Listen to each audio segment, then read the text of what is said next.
Hey everyone, Susie here, and today we're playing Watcher of Realms. For today's video, we have Cassandra as part of the Assassin's Creed collab event. I love these visuals, how they have the characters jumping through the different realms that are part of the story. It's pretty cool, honestly.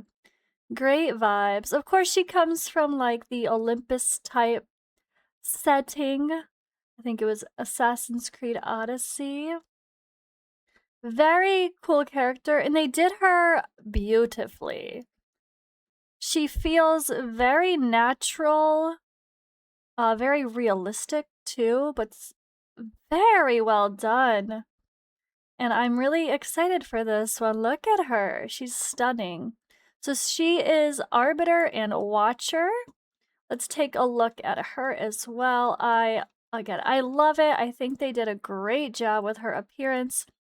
Her face is beautiful, but she also looks serious, like she means business, but also in that kind of cute way at the same time that would just make you giggle when she's mad, but at the same time you're like, okay, maybe I don't want to get her mad. You know what I mean, guys? You know what I mean. All right. Cassandra the Eagle Bearer.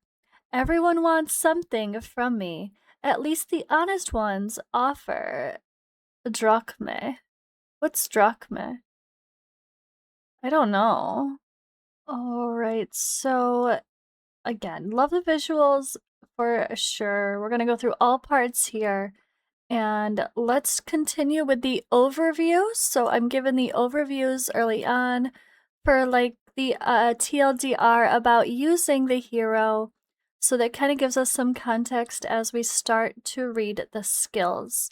So Cassandra is a single target DPS warrior that combines both offense and defense. She has high burst damage along with invincibility and dispel mechanics.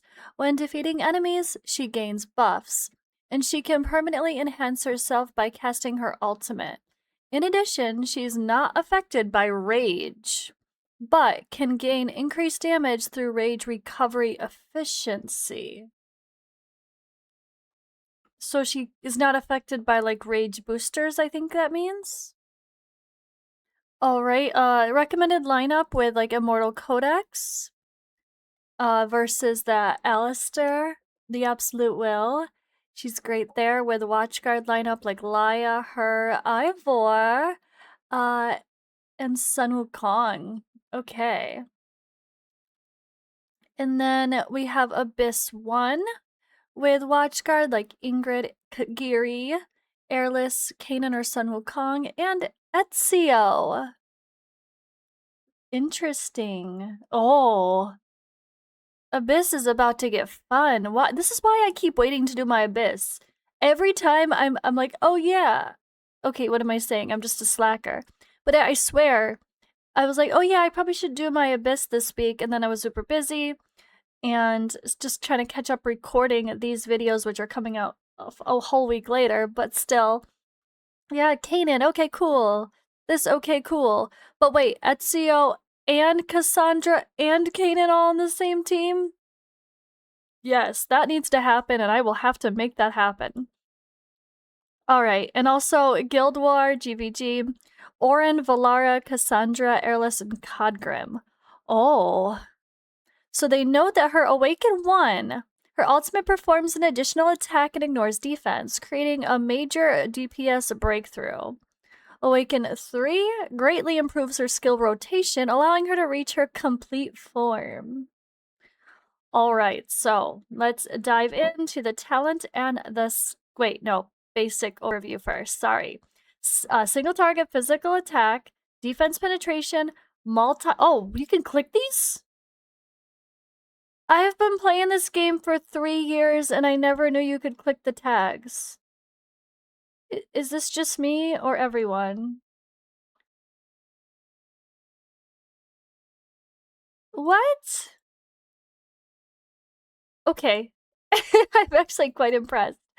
Let's look at her basis. So she does have an extra spot range in front of her, which is great to put a tank there, the typical fighter type hope at least. So we have a attack is 6,500. Woo! And a block of 2, cost is 19, attack interval 2.6 seconds. And again, rage regen auto, 0. So this is where it gets different and quirky. So this is why we look at these things to kind of clarify what they mean. The talent gains 1 stack of Spartan Resolve for every 6 attacks, as well as every 12 seconds.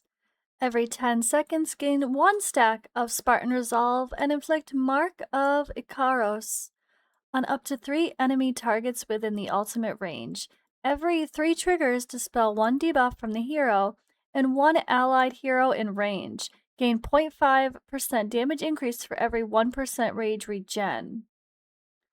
Okay, so if she has rage regen on her, which she will from other stuff, like even just your Pantheon bonuses, she actually gains a damage increase for every percentage of that. So even though you can't build her to worry about rage regen, she can benefit from a damage increase of that stat, so it's not completely wasted. That's interesting. Alright, so Spartan Resolve, when gained, restores 10% max HP to the hero, stacking up to 10 times. Casting the ultimate consumes all stacks. And inflicts Mark of Ikaros, disables the bearer's invisibility for the duration. When the bearer dies, Cassandra gains 1 stack of Spartan Resolve. Okay. So, basic attack. Deals 100% physical damage to 1 enemy 1 time. Simple as that, plus the normal bonus. Leonidas' Wrath, her ultimate. 2 second, okay. Ooh, look at that range. Interesting. Can be cast with at least 5 stacks of Spartan Resolve, and all Spartan Resolve stacks will be consumed upon casting. Immune to stun during the ultimate. When cast with 5 stacks of Spartan Resolve, immediately inflicts Mark of Ikaros on up to 3 enemies in range, then launches up to 5 attacks at the enemy with the lowest max HP in range, each dealing 100% physical damage, and finally deals 200% physical damage ignoring the target's defense. When cast with 10 stacks of Spartan Resolve, doubles the ultimate's damage multiplier and launches 1 extra attack.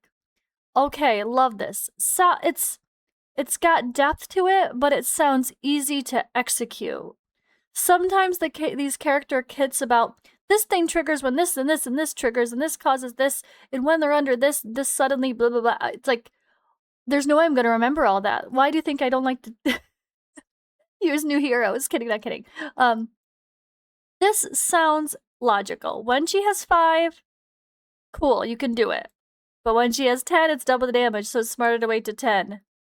Simple enough. I like that. Now, can we see her buffs somewhere? We better be able to see the Spartan Resolve stacks somewhere easily. Otherwise, it's going to make it really annoying to... You can't click her 100 times just to see when the stacks are there. Like that's not logical. So I'm curious of how they're going to display her ability. Okay, Eagle's Quarry. When an enemy within the ultimate range is inflicted with Mark of Ikaros or has its duration refreshed, the hero deals 150% physical damage to them, inflicts stun for 2 seconds, and a vulnerability damage for 5 seconds, and gains 1 stack of Spartan Resolve. The trigger interval is 15 seconds. So this was a 30% physical damage of vulnerability. And then we have Mythic Misthios. That's a tongue twister for an American tongue. Each time the ultimate is cast, the hero is enhanced. After the first cast, each basic attack changes to 2 consecutive strikes and restores 3% max HP to the hero. After the second cast, upon killing an enemy, gains 20% single target damage increase for 30 seconds, stacking up to 2 times. And arena damage increased. Increases damage in arena by 15%. All right, awakenings. Awaken 1. The ultimate launches 2 extra attacks and ignores 30% of defense. But it already ignores the defense entirely. Ignores the target's defense. It already ignores all. I'm confused. It just said, when it says ignores the target's defense, that means ignores 100% of the target's defense. It doesn't say only ignores 10% of the target's defense. Or maybe they mean the extra, the double bonus attacks that happen here only ignore 30% of the target's defense. But this is where it gets confusing, because if you just say ignoring the target's defense, period, that means 100% defense ignore. Like how, was it Ezio is worded? Maybe that's not what's intended, though. But if it doesn't specify, you kind of need to know. All right, we'll see. Awaken at 2. Each time the ultimate is cast, returns 1 stack of Spartan Resolve. Okay, so it consumes them all, but then gives you 1 back. Helping you get back to the 10 stacks even faster. Awaken 3. When consuming 10 stacks of Spartan Resolve to cast the ultimate, double Spartan Resolve stacks gained within 8 seconds. Okay, so the faster her awakening, the more awakenings you have, the easier it's going to be to use her ultimate when it's at 10 stacks. But with her passive, that makes her gain stacking damage every time you use her ultimate. It makes me wonder if it's a little more beneficial to just use her ultimate as many times as you can with the 5 stacks, as early as you can in the battle, if it's a shorter battle, right? If it's a shorter battle. Maybe a longer battle like Abyss, although that you're timing your ultimates in Abyss, so I guess you could run the, if you're using her in Abyss, when it's not physical damage, when it's the magic damage time to attack, you just immediately pop her ultimate as fast as you can when it gets to 5 stacks to get her stacks up because of that passive. Yeah, that way you don't have to worry about the 10 stacks because the damage doesn't really matter. But you're helping to get her overall damage up from that passive that... Okay, that makes sense for Abyss. But yeah, I wonder if there's any other scenarios where you worry less about the 10 and you worry about is getting as many ultimate pops as soon as possible so that other passive can proc. It's going to be interesting to min-max her. I think people will have fun with her. So I love the sound of this. I think people will have fun with it, right? That sounds interesting to test. All right, Awaken 4, attack plus 300. And Awaken 5, the damage increase gained for every 1% rage regen increases to 0.7%. Wow. Yeah, that's pretty interesting. Eee. Alrighty, so now we have the lore. So let's read her story. Blood of Sparta. Cassandra could talk her way into a palace, insult everyone inside, and still leave with exactly what she came for. Barnabas. Cassandra was born beneath the shadow of prophecy, though she spent much of her life fighting against the hands that tried to shape her fate. Raised in Sparta as the daughter of Nicolaus, the famed Wolf of Sparta, she was taught endurance before tenderness, survival before comfort. Yet the life prepared for her was stolen almost as quickly as it began. Cast from Mount Tegetos as a child left for dead, Cassandra survived not through destiny, but the sheer refusal to surrender to it. Exile hardened her. On the Isle of Kephallonia, she grew into a mercenary, or a Misthios, with a reputation for taking on dangerous contracts others wouldn't dare touch. Sharp-witted, fiercely independent, and rarely willing to bow before kings or generals, Cassandra carved her own path across Greece, consumed by the Peloponnesian War. She fought Spartans, Athenians alike, crossed blades with pirates, cultists, mercenaries, and creatures better suited for myth than the mortal world. Yet, for all her skill in battle, she remained driven, less by conquest than by the search for the family torn from her years before. That search led her into the heart of conspiracy older than Greece itself, the cult of Cosmos, hidden behind masks of politics and prophecy, sought to control Greek world through fear and manipulation. Against them stood Cassandra, bearing the broken spear of Leonidas in a bloodline tied to the forgotten civilization known as the Izu. Across battlefields, temples, lost ruins, even time, she unraveled the cult's influence piece by piece, confronting not only those who hunted her family, but the truth buried within her blood. Though many came to see her as a figure of myth, Cassandra herself never sought worship or glory. She laughed easily, fought fiercely, flirted shamelessly, and met both kings and beggars with the same unvarnished honesty.